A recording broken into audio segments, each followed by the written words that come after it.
Hi everyone, welcome back to Government 2306. This is part 3 of spending and services in the state of Texas. So today we're going to begin with Health and Human Services. Now, Health and Human Services is the costly, if not the costliest, category of state spending for the 2018-2019 budget. It is the largest of, or one of the largest categories of state spending, because this category encompasses aid for the poor, as well as Medicaid and a variety of other programs. So this includes the Department of Health and Human Services, which includes offering a variety of services for the indigent and uninsured communities. Now, they operate county clinics and hospitals. Here in Harris County, that means operating LBJ Hospital, Ben Taub, Casa de Amigos Clinic. Now, be aware that county hospitals and clinics are legally obligated to provide medical care for indigent and uninsured patients.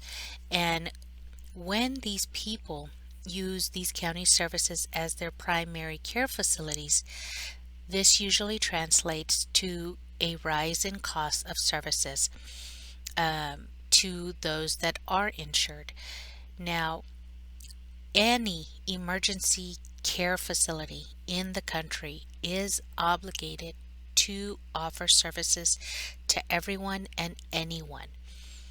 But if people are not able to use Health and Human Services at the state level because they do not have insurance and there is nothing that will take the place of that insurance, like Medicaid or other state-provided health services, then those that pay cash or that have insurance are going to bear the brunt of costs.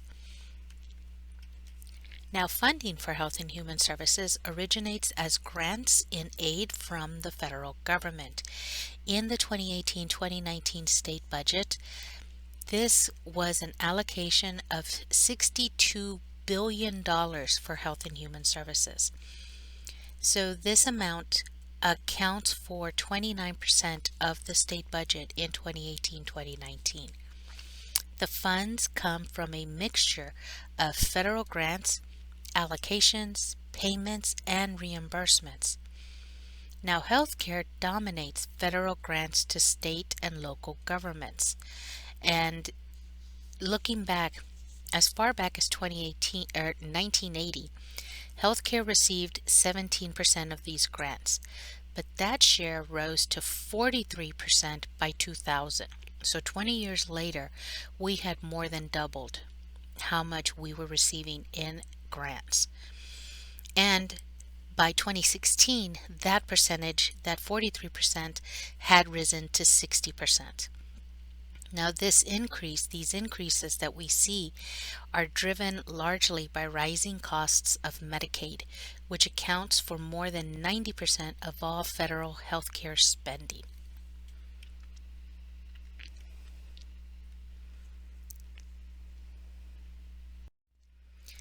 Now, continuing with health programs.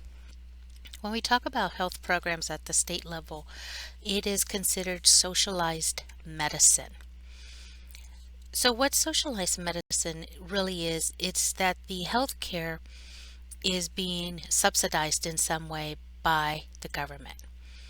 And as we have come to realize, healthcare presents the most serious challenge to policymakers because of the rising costs of providing better services to more people.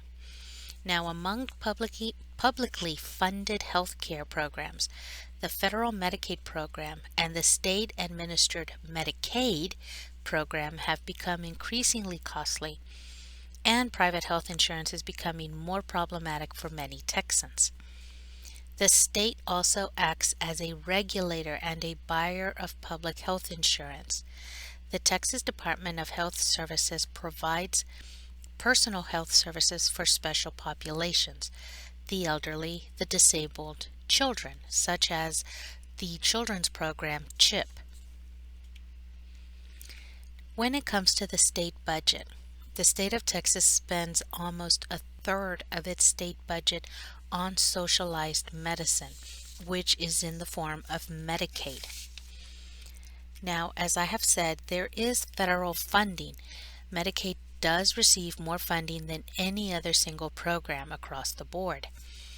To highlight this, in fiscal 2016, Texas ranked 43rd among states in federal funds per resident, receiving $1,493 per person, which is well below the national average of $1,871 per person.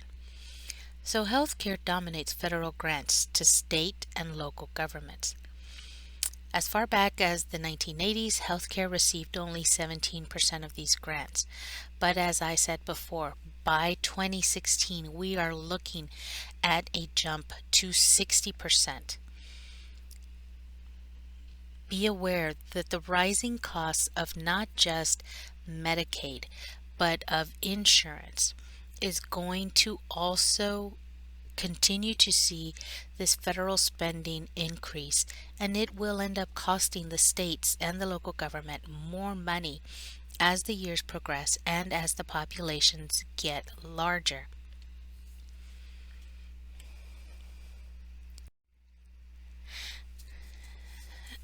So as we continue with health programs, there are actually 3 types of state health care.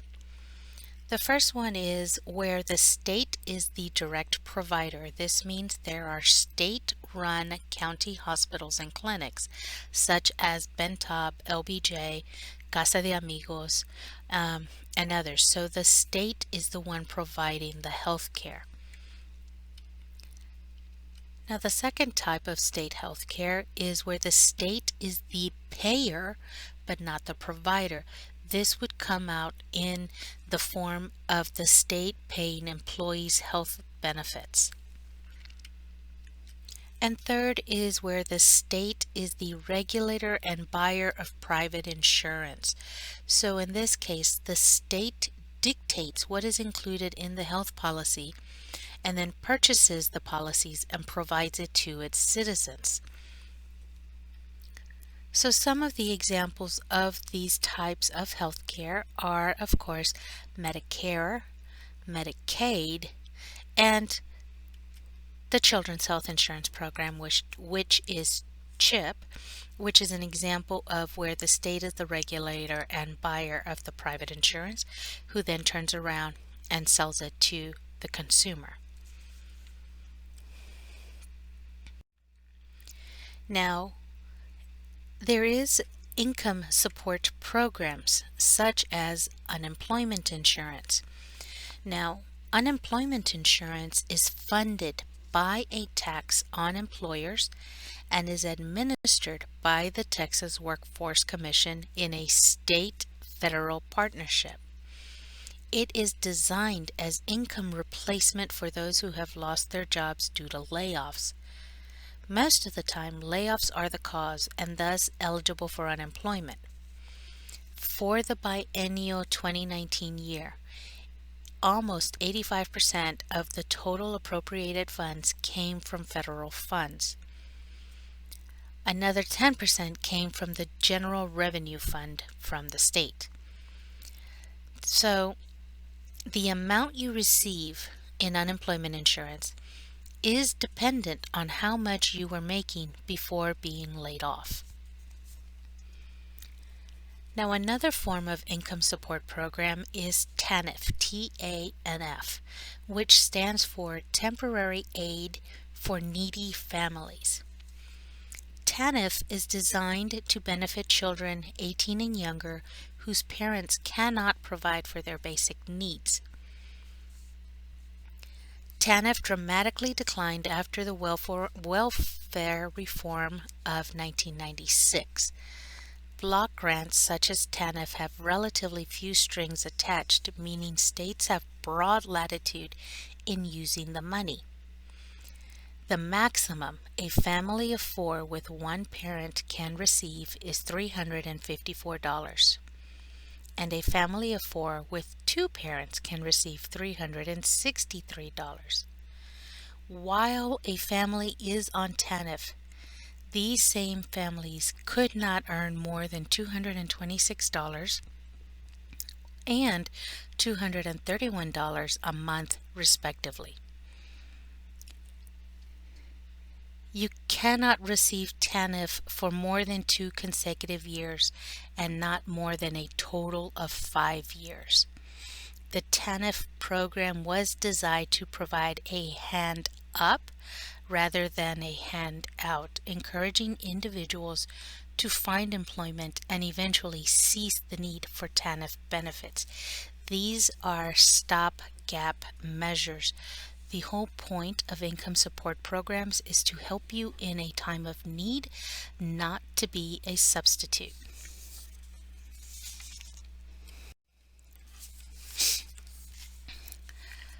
So we come to the politics of welfare myths and reality. When we hear the word welfare, it is always with such a bad connotation to the word. But in reality, what it is welfare refers to programs designed specifically to help the poor and the underprivileged. There are eligibility requirements. There is this belief that any poor person may be eligible for welfare, but that is not true. So there's this mistaken belief, right? When in actuality, only 5% of any indigent persons are actually eligible for programs such as TANF, and there is no general program of cash assistance for able-bodied adults without children, although food stamps and Medicare are available to almost all those below the poverty line. Notice I say almost all of those below the poverty line. There are still requirements that people have to abide by.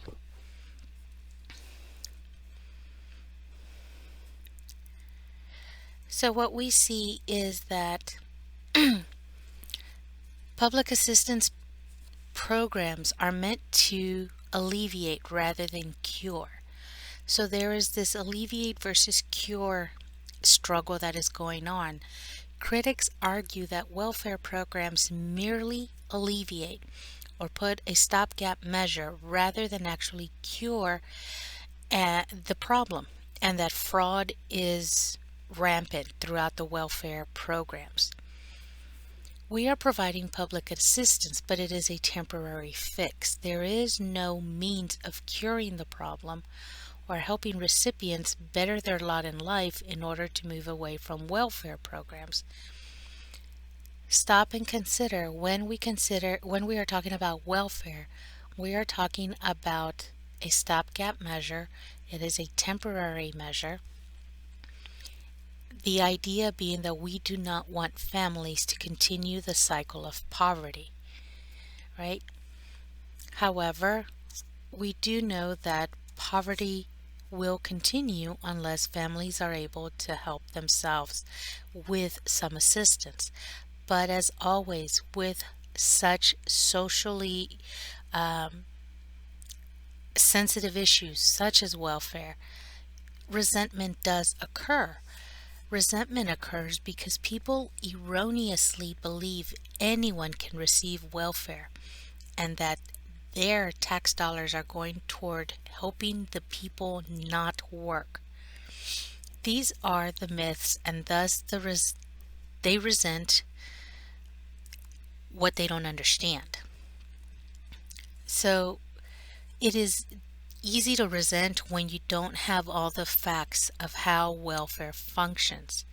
As I keep saying, not everyone is eligible for welfare. You may be down on your luck, on your last dollar, but that does not mean that you automatically qualify for welfare. And there's always this myth that if you're on welfare, well, you're just cheating the system. Well, it is very difficult to determine cheating. Are there people who can and who have scammed the system? Yes, as with any kind of program out there, there will be those few people that do cheat the system. But there are few and far between. Every once in a while, you'll hear about someone that has defrauded or abused the system, or a doctor who is overcharging Medicare or Medicaid. However, it actually does not happen as often as we believe. Don't just say you are against welfare. Learn about what welfare really means and how it applies and how it affects the people who have to go on welfare. Believe me, there are plenty of people out there who do receive welfare, but they will be the first ones to tell you that they wish they were not on the program or that they did not require help. We're proud people. We do not like to have to ask for handouts, but there are times when it becomes a necessity. So don't just say you're against welfare. Learn about it before you speak of it. So another program that takes up a lot of spending in the state budget is the highway programs.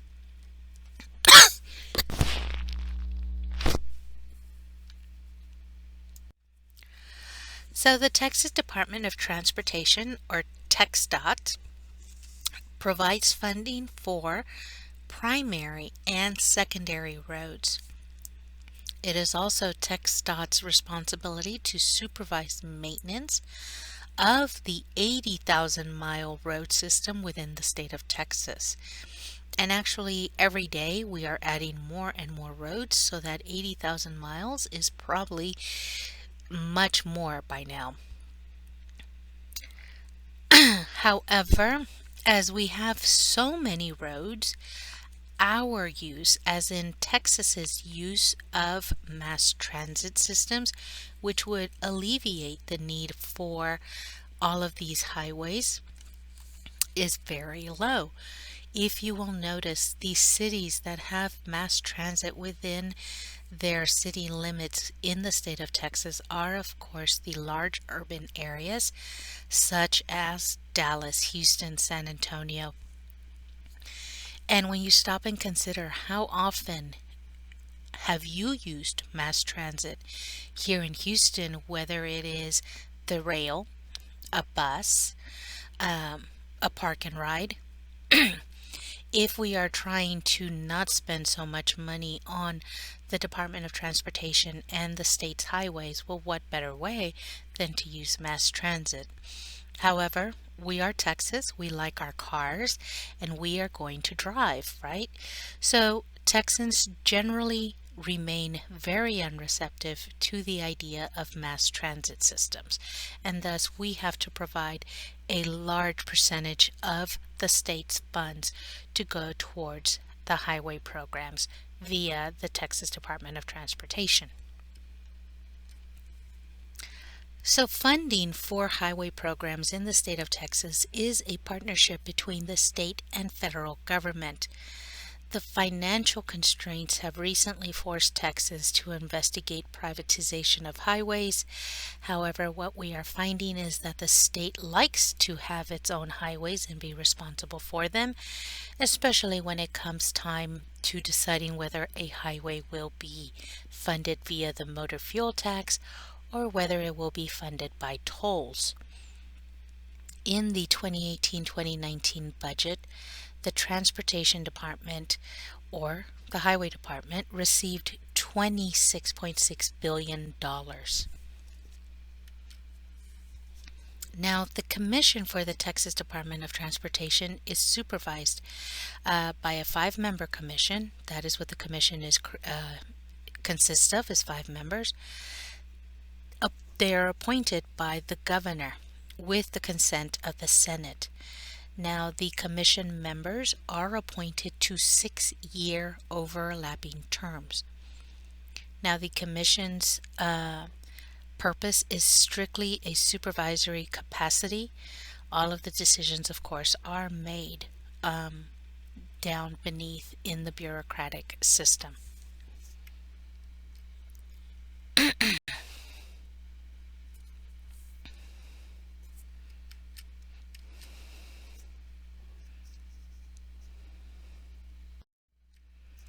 As you can see from this chart, this is for information purposes only. You can see these total miles that are on this chart and the percentage of traffic that these highways and roadways accommodate. Um, but make note that these figures do not include the hundreds of thousands of miles that are city streets and county roads.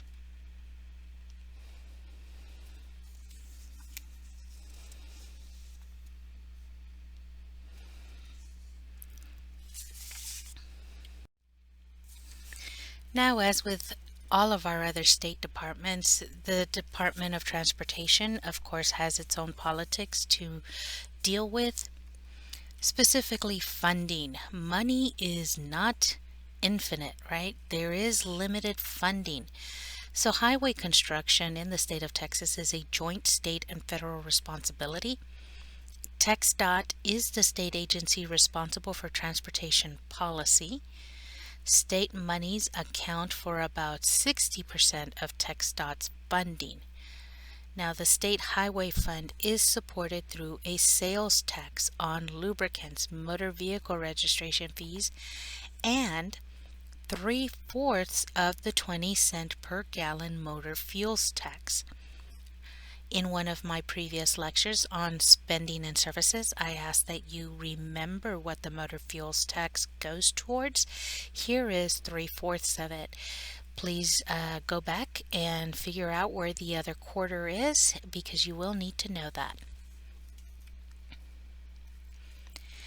Now, when we receive federal funds in the way of grants, please remember that there are strings that come along with that. 40% of TxDOT's funding is from the federal government.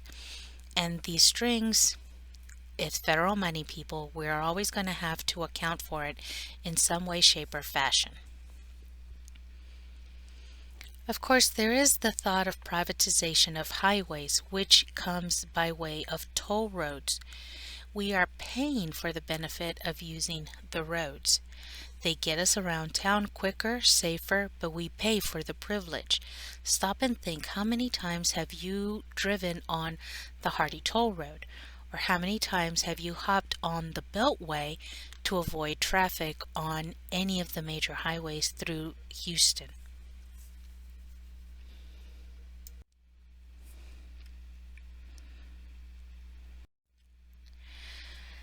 Now that we've come towards the end of state spending and services, be aware there are politics that go along with all of these departments, the money that is allocated to them, and how they are allowed to spend it. Now, I believe we have mentioned log rolling before. There is always the idea behind log rolling when it comes to state spending, and log rolling is the trading of votes by the legislators.